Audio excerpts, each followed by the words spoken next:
Você acompanha Jornal da Rede Alesp.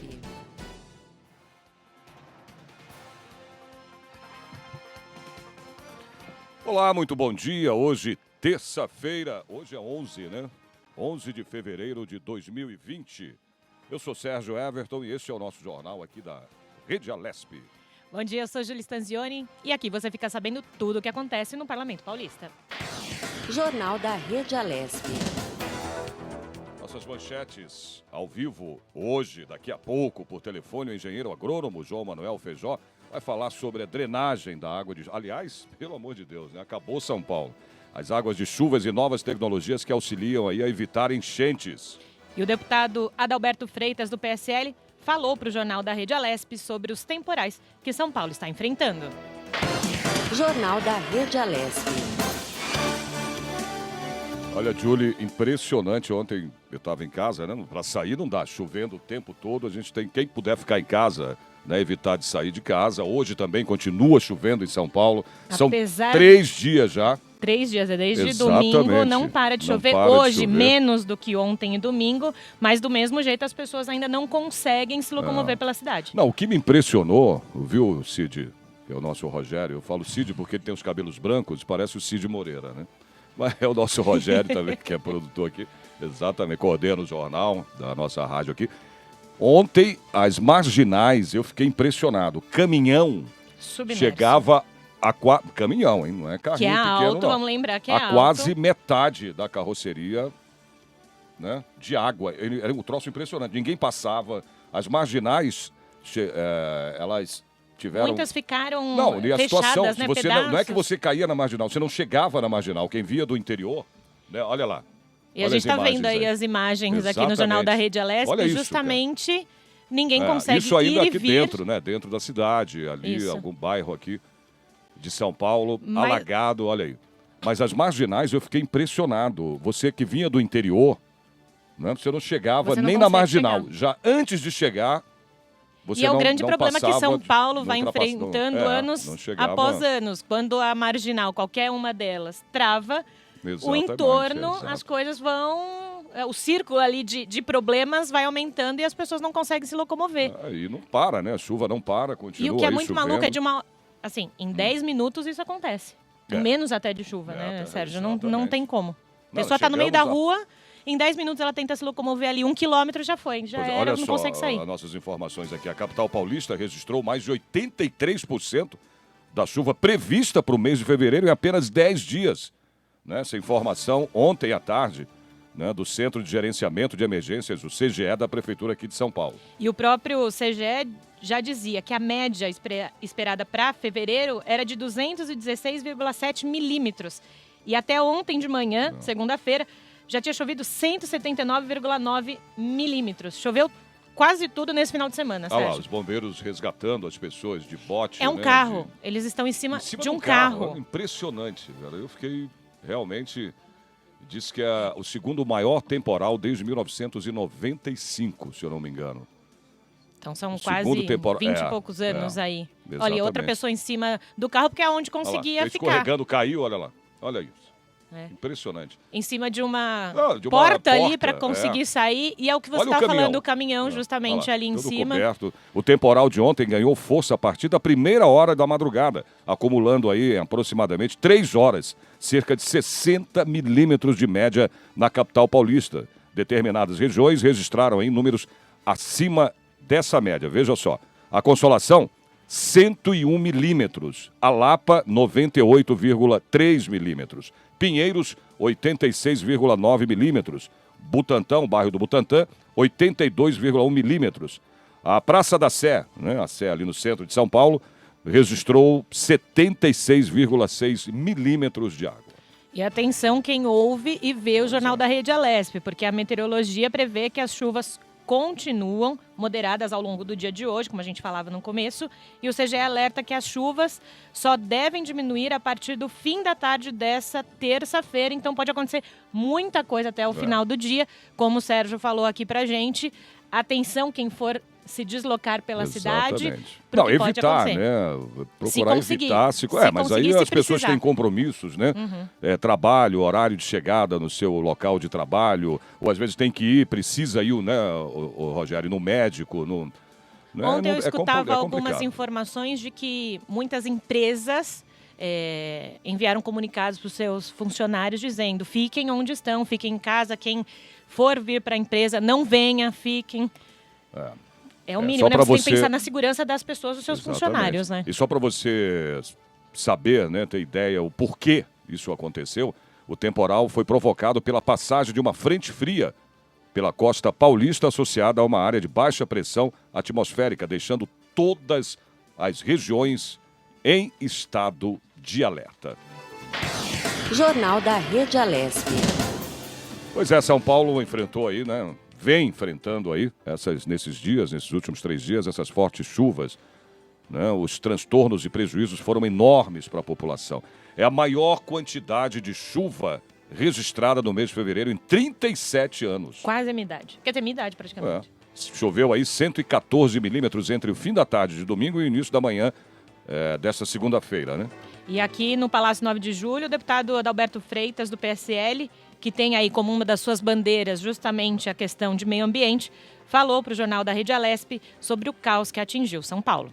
Choveu aí uma quantidade enorme que há muitos anos não chovia, não alcançava, aí na realidade quebrou o recorde, né, de milimetragem de água que caiu sobre a cidade. Transportes não funcionaram, escolas não funcionaram, a questão também lá de caminhões que estavam trazendo mantimentos para abastecer a nossa cidade também pararam na entrada das marginais, e algumas pessoas também desprevenidas acabaram achando que poderiam passar de determinado ponto de água, acabaram ficando, perderam o carro. Ou seja, os prejuízos com certeza serão enormes, prejuízos que vão ser computados após resolver isso aí, que talvez pelas previsões meteorológicas até quarta-feira acho que já vai estar bem calmo já a situação. E é muito importante também nós analisarmos a situação que aconteceu para ver onde está o erro de não só a natureza, às vezes ela acaba se revoltando contra as atitudes humanas, do homem, né? Que a gente sabe que muitas vezes a chuva já para, mas ficam os locais onde deveriam a água estar sendo escoadas, elas acabam sendo represadas por questões de entulho, lixos, situações que o pessoal deveria pensar um pouco melhor na hora de fazer o descarte de lixos, né? Então é importante que a população se conscientize disso, que cada vez mais nós temos que fazer uma situação de escoamento de lixo melhor, né? Colocar em locais apropriados, na hora do descarte, porque senão nós podemos ter uma outra situação desse tipo. Pois é, Julie, ontem também eu vi imagens, né, do Ceasa, né? Debaixo d'água, perdeu tudo. Alimentos ali já era, meu amigo. Inundou tudo. Um senhorzinho que tinha uma barraca, coitado, um japonês de 78 anos, 75, uma coisa assim. O Corpo de Bombeiro conseguiu, né, ajudar, resgatar, mas quem resgatou foram as pessoas, né? Ali. Dois rapazes conseguiram entrar, saíram do carro, né, que já estava inundado, e conseguiu tirar ele lá sem comer o dia inteiro. Imagina, né? E tudo perdido. E tudo perdido, né? Os alimentos, imagina o prejuízo, né? Você vai além de se colocar a vida em perigo, né? Ontem, Você vê o seu modo de sustento exatamente, literalmente indo por água abaixo. Até no Datena ontem, ele conseguiu uma ligação ao vivo com o motorista, o cara falava com ele por telefone, disse que há 3 horas ou 4 horas de caminhão que ele vem para São Paulo trazendo, né, alimentos, tudo perdido também. Ele estava desesperado, quer dizer, muita gente prejudicada, a população praticamente toda prejudicada por causa dessa chuva, esse caos, né, que abateu São Paulo. E também foi assunto, inclusive aqui no plenário aqui da Assembleia Legislativa. Outra deputada, agora a deputada Janaína Pascoal, também do PSL, cobrou mais planejamento para evitar problemas como o de segunda-feira. Me parece necessário que nós façamos um debate um pouco mais qualificado em termos de propostas, né? A maneira como ocorre o debate no período eleitoral me incomoda muito. É sempre uma maneira muito superficial.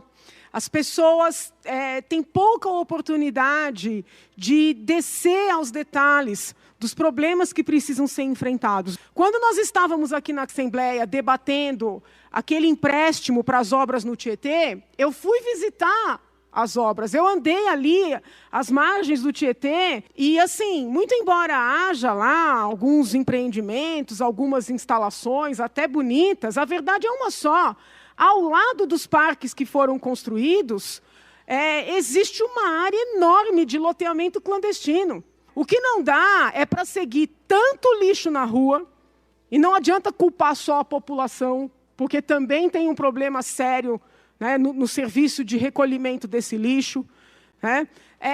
Obras tão superficiais em termos de desassoreamento, em termos de limpeza de rios. As empresas privadas que empreendem na cidade têm que ter comprometimento com a instalação de coletores, de receptores. Então, não é possível que a gente siga dizendo, olha, não foi planejado, a gente não sabe o que fazer, ninguém sabe o que aconteceu, choveu além do que foi previsto. E quando é que a gente vai fazer esse debate? Em outubro, quando não tem chuva? E fica aqui uma sugestão. Eu entendo que esta casa colaboraria muito, né, promovendo um diálogo entre as pessoas que já se apresentaram como pré-candidatas à prefeitura para debater São Paulo. Complicado, amiga. O temporal que atingiu São Paulo desde a madrugada de domingo afetou o funcionamento das escolas da rede pública e privada. Quer dizer, escola ontem, zero. Vi várias fechadas, inclusive apareceu uma nas imagens ontem que eu vi na televisão. Tinha acabado de inaugurar a biblioteca. Acabado de inaugurar. Inundou, alagou tudo. Estava submersa já. A biblioteca de uma escola pública, né? Em nota, a própria Secretaria da Educação do Estado de São Paulo afirmou que as aulas foram suspensas em 37 das mais de 5 mil unidades de toda a rede em função justamente disso, da forte chuva, ou que funcionários não conseguiram chegar, ou que os próprios alunos também não conseguiram chegar. De acordo com a pasta, nas regiões em que os estudantes não conseguiram chegar, né, até a escola, o conteúdo será reposto. E a Prefeitura de São Paulo diz também que as aulas seguem mantidas, mas não divulgou o balanço de escolas que tiveram um funcionamento justamente prejudicados nessa segunda-feira pelas enchentes. E algumas escolas privadas de São Paulo também tiveram funcionamento prejudicado. O Colégio Santa Cruz, né, aí são escolas já, né, particulares, que fica na zona oeste da cidade, suspendeu as aulas por conta de estragos no interior dela. A rua onde está localizada a instituição também completamente intransitável. Segundo funcionários da escola, o temporal alagou laboratórios e, falando de biblioteca, olha aí, também justamente numa escola privada, a biblioteca também foi inundada. Né? E a escola Castanheiras, em Santana de Parnaíba, suspendeu as aulas regulares, mas manteve a escola, né, justamente aberta para que os alunos ficassem ali na escola, porque também não conseguiam retornar para suas casas. Já a escola São Domingos, em Perdizes, aqui na capital paulista, atendeu aos alunos no período da manhã, mas, o que eu falava, justamente pela falta de funcionários, acabou suspendendo as atividades no período da tarde, Sérgio. Quer dizer, prejudicou, acabou com a vida praticamente de todo mundo, e a gente de compromissos, falando... de que tinha escola, médico. Toda a vida, né? Na verdade, não é só a questão do ir e vir, mas a questão dos funcionários que não conseguem chegar, óbvio, questão de shoppings, lojas que não conseguiram funcionar, então também tiveram prejuízos aí financeiros. E ontem também. Ontem, então, muita ontem coisa também, envolve essa questão da chuva, né? Exatamente. Como é que chama que faz os resgates, né? Que entra em contato, para ser resgatado, que entra em contato com o Corpo de Bombeiros, eu esqueci o nome do órgão, né? Estava inundou. Os funcionários que ajudam as pessoas, né, a sair das enchentes, né, serem resgatadas, também estavam inundadas, que fica ali, acho que na Barra Funda, exatamente. Fica na Barra Funda, defesa civil. Né, funcionários inundados lá na Barra Funda, quer dizer, eles não podiam nem ajudar as pessoas e nem se ajudarem praticamente. Você vê que loucura. E é muito maluco isso, né? Porque você não espera que 10, 15, 20 minutos de chuva, 2 dias de chuva, isso aconteça, né? Jornal da Rede Alerce vai para o pequeno intervalo e voltamos já já.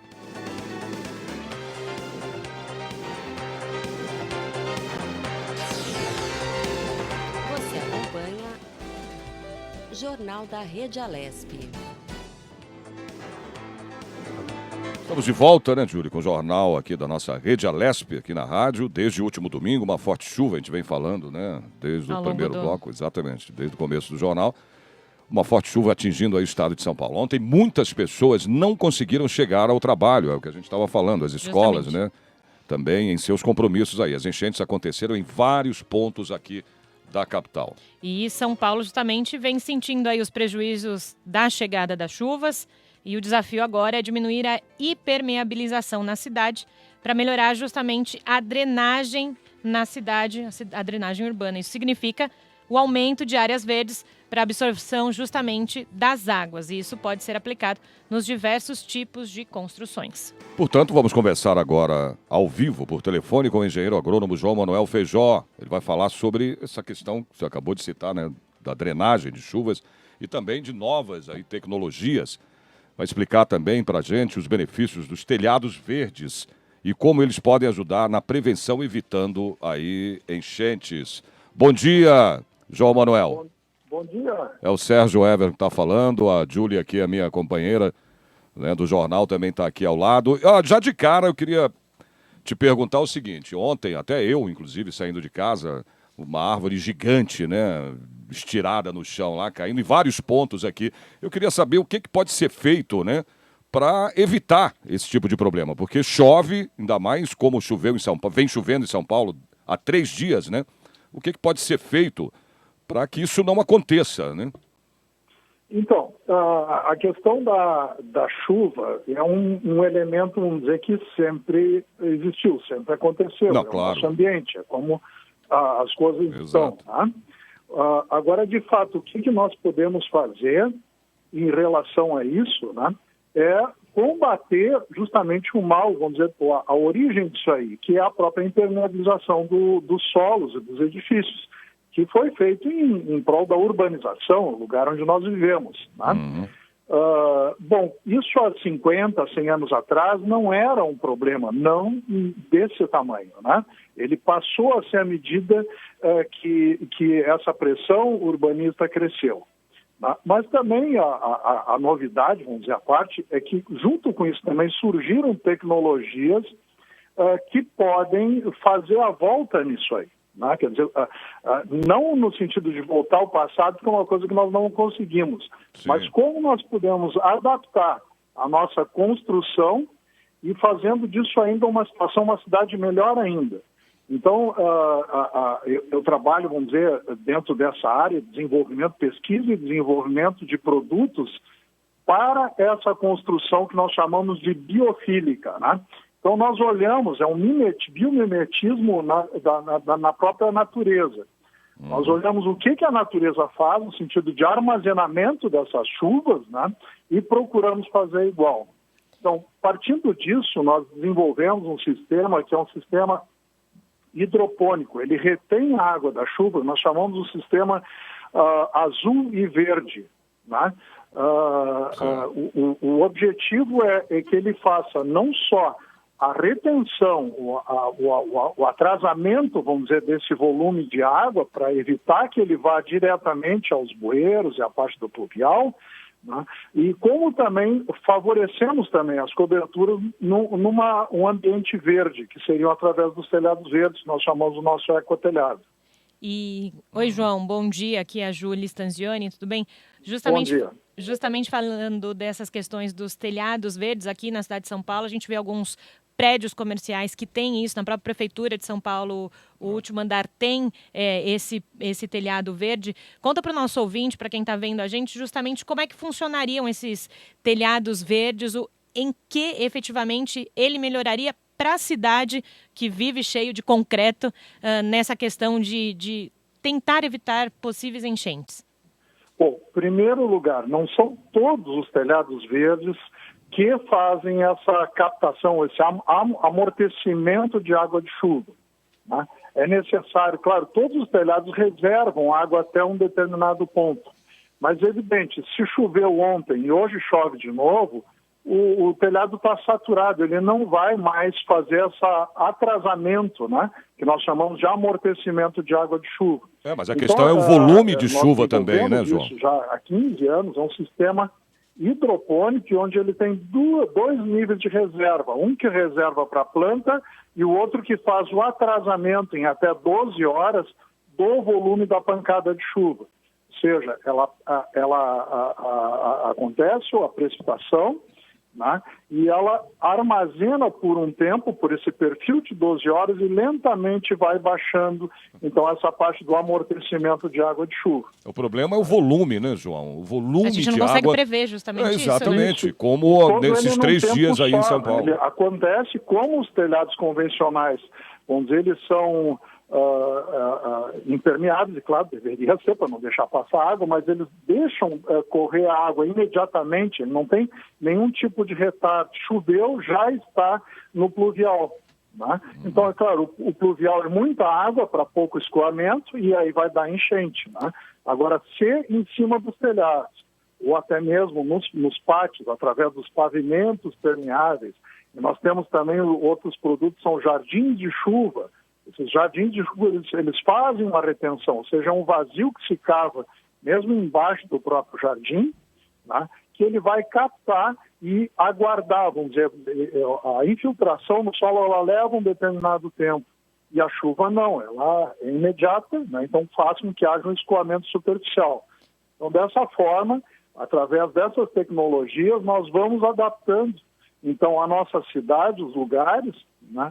E o grande benefício é isso, é que nos traz no final da história o conforto térmico e nos traz também um lugar aprazível. Se tu pedir assim para uma criança fazer um desenho, digo, olha, 100 crianças, digo, faz um desenho do lugar mais bacana que vocês acham. 97% dos desenhos vão ter natureza, e vão ter árvores, vão ter gramados, enfim, né? Então, definitivamente, a parte do telhado verde é uma tecnologia que seria muito favorável de ser incorporada na nossa cidade moderna, cidade do futuro, cidade que nós queremos para o futuro. E justamente você falando desse futuro, a gente sabe que essas questões telhado verde e afins demandam um tempo de construção, de equalização para que isso funcione, né? Para facilitar esse acesso ao telhado verde, que as pessoas tenham mais consciência, como que o poder público pode ajudar? Isso, diminuir custos, diminuir... Através da Câmara de Vereadores, através do... são leis, vamos dizer, de cada município separado, né? Então, ele tem que fazer constar no seu plano diretor essa preferência pelo telhado verde. Enfim, é fazer um exame de consciência, de olha, de fato, isso aí traz muitos benefícios, e decretar com uma lei até, em Paris existe lei de obrigatoriedade ou de telhados verdes ou de telhados com placas solares, né? Então, isso não é, em muitos lugares isso está ocorrendo. Então, se é decretado, digo, olha, é de fato uma coisa que pode melhorar a questão da drenagem urbana, vai melhorar a vida das pessoas, e esse talvez seja o principal atributo. Por isso que tem muita gente que nem espera a lei, já está fazendo o telhado verde, por quê? Está ganhando uma área verde por sobre a sua casa ou por sobre a sua cobertura, né? Mas claro que... Esse é o grande benefício. Mas claro que algumas outras pessoas que gostariam de fazer essa intervenção na casa e afins, precisa reportar isso para o órgão público dizendo que isso vai acontecer. E aí é nesse sentido que você fala de ter um ajuste entre a população e... Isso é o próprio plano diretor, né, que vamos dizer, claro, quem tem uma casa consolidada não é obrigado a transformar ela a curto prazo. Mas se ela quiser fazer uma reforma, né, então ela vai ter que se adequar à nova legislação. Essa legislação ainda precisa ser feita, né? Precisa ser entendida ainda qual o benefício disso a longo prazo e decretar, digo, olha, que tenha telhado verde, né? O telhado verde, e no caso, não são todos os telhados verdes que fazem esse amortecimento de água de chuva. É preciso, né? Nós temos esse sistema que nós chamamos de sistema azul e verde, né? Verde por ser verde, por ter as plantas, e azul por se reportar a questão da drenagem urbana. Então, os dois tipos, né? João, legal, João. Queria agradecer a tua participação aqui no nosso jornal aqui da Rede Alesp. Muito obrigado pelas informações, né, suas explicações, para que, né, a gente consiga minimizar né, um pouco mais essa questão das enchentes, da chuva, né? Como choveu, está chovendo até agora, 3 dias em São Paulo direto, não é fácil não, né? E vai chover sempre. Pois Nós é que temos que nos preparar para isso. Exatamente. Obrigado pela tua participação, até uma próxima vez. Eu João. que agradeço. O prefeito de São Paulo, Bruno Covas, afirmou que os alagamentos na capital paulista foram provocados pelo, como eu estava falando agora, acabou de falar inclusive com o João, com o nosso entrevistado, pelo excesso de chuva, né? E justamente segundo o prefeito de São Paulo, moradores que foram prejudicados pelo temporal podem pedir ressarcimento de impostos. Então, atenção quem está ouvindo a gente. De acordo com o prefeito, as vítimas de enchente podem procurar uma subprefeitura e solicitar a isenção para o IPTU do ano que vem. E o Bruno Covas negou que trabalhos preventivos em relação às enchentes tenham sido ignorados e afirmou que os piscinões, é o que eu estava falando há pouco, cadê os, né? Os piscinões estão em perfeito estado. Há tempos não se via essa quantidade de água aqui na cidade de São Paulo. Ainda bem que nós fizemos um grande trabalho preventivo, tanto que nenhum piscinão alagou na cidade de São Paulo, estavam todos limpos, os córregos limpos, mas os rios não conseguem aguentar essa quantidade imensa de água que chegou na cidade de São Paulo no dia de hoje. Nós estamos preocupados, em primeiro lugar, com o funcionamento da cidade. Falar agora, viu, Julie, sobre a segurança, né, nas escolas. Problema que não só atinge o Brasil, mas de 1 bilhão de crianças e adolescentes no mundo todo vivem num cenário de insegurança em suas escolas. Para minimizar essa situação, se faz necessário, né, a adoção de medidas para frear esse problema, a violência nas escolas, que se configura como uma ameaça real para o bem-estar e o futuro da nossa juventude. E a grande preocupação de pais e afins, né? E em março do ano passado, quem não se lembra da escola estadual Raul Brasil, que foi alvo de um massacre, deixou 7 estudantes mortos e 11 feridos lá em Suzano, na região metropolitana aqui da capital paulista. E o deputado Carlos Gianazzi, do PSOL, comentou sobre os projetos de segurança nas escolas para 2020 e falou também quais as medidas para tornar as escolas mais seguras. Então, as nossas escolas estão totalmente abandonadas do ponto de vista da segurança. Não tem funcionários de agente de organização escolar que podem ajudar muito a oferecer segurança nas escolas. Isso é fundamental. Além disso, é importante que o Estado faça a contratação de professores mediadores, que já existiam, mas o governo Dória cortou drasticamente o número de professores mediadores, que são professores que realizam um trabalho importante junto com a comunidade, principalmente em áreas de violência. Além disso, também é importante reativar o projeto Escola da Família, que é um programa que abre as escolas nos finais de semana para a comunidade, com atividades culturais, atividades na área do esporte, por exemplo. Só que ele está recebendo um financiamento muito pequeno. É importante que o governo tome essas atitudes que eu citei aqui, né? Contrate, abra concurso público para agentes de organização escolar, que contrate também mais professores mediadores e que reative o programa A Escola da Família. Isso ajuda muito a diminuir a violência nas escolas. Olha, ontem à tarde a província de Hubei, na China, confirmou mais 103 mortes por causa do novo coronavírus. Na província fica a cidade de Wuhan, que nessa cidade é o epicentro da epidemia. Somente nessa localidade o balanço... Eita, meu microfone caiu.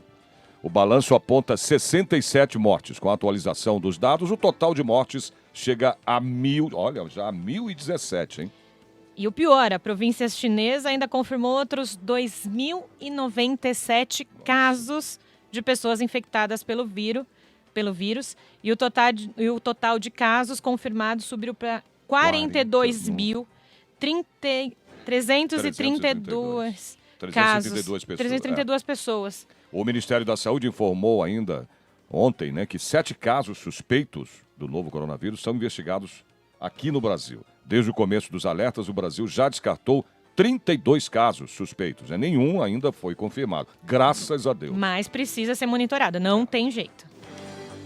Muito bem, chegamos ao final do nosso jornal aqui da Rede Alesp. Vamos agora falar né, da nossa colaboração aqui, claro, sempre. A sonoplastia aqui do Josiel Cândido e o Roberto Dias. Coordenação da Rádio Alesp, Fabiola Altran. Diretor da Rede Alesp, Gilberto Caracanha. Diretora executiva da TV, Lilian Busato. Diretor de comunicação da Assembleia Legislativa, o Matheus Pérez Granato. Nosso chefe de redação, Rogério Pincelli. Grande Cid. Editor responsável, Mauro Quadros. Pessoal da imagem da web hoje, a Dani. É a Dani que está lá? Dani. Grande Dani. Produção, Andréa Ritchio. Edição, Márcio Pedroso. Apresentação, Julie Stanzioni. E Sérgio Everton. Tamo junto. Até a próxima. Amanhã estaremos de volta a partir das 9h30 da manhã. Até.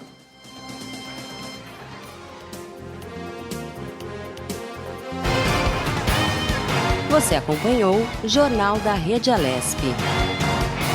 Tudo sobre o Legislativo do Estado de São Paulo.